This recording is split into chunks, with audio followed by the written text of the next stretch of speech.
यस्तो छ है तुप्चेश्वर महादेव दर्शन गरेर फर्क्यो हामी। यस्तो छ बाटो है, यस्तो राम्रो छ है, पुरा तारजाल बाली आएर यस्तो छ है। यस्तरी पुरै राम्रोसँग व्यवस्थित गर्नुभएको छ है। मन्दिरको दर्शन गरियो है, फर्किँदैछौँ अहिले।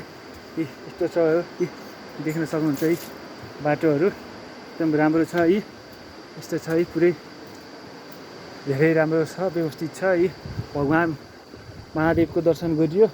आज कैलाश पर्वत आस्ते भयो आज, एकदम आनन्द मन चङ्गा फिल भएको छ। यस्तो छ है, देख्नुहुन्छ है यहाँको अवस्था यति राम्रो छ।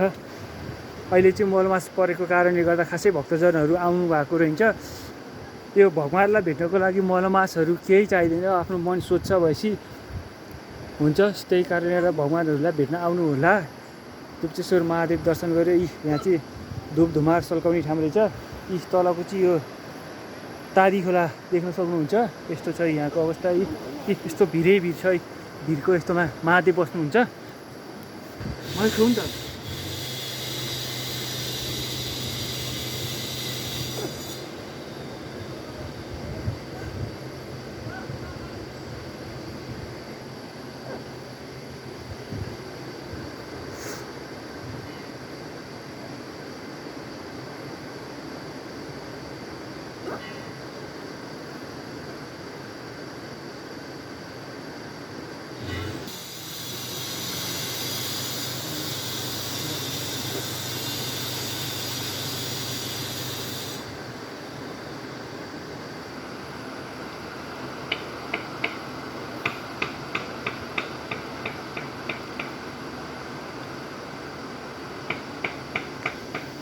किनाहरू लिएर यस्तो छ है। यहाँबाट यसो झन् तादी खोला हेर्नु कति ठुलो छ है। बजार बिस्तारै व्यवस्थित बन्दैछ यहाँको ठाउँहरू। यस्तो राम्रो छ है।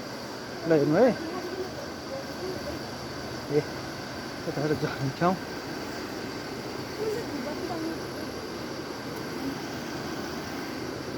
यस्तो छ। माथि चाहिँ शिवजी बस्नुहुन्छ। तादी खोला।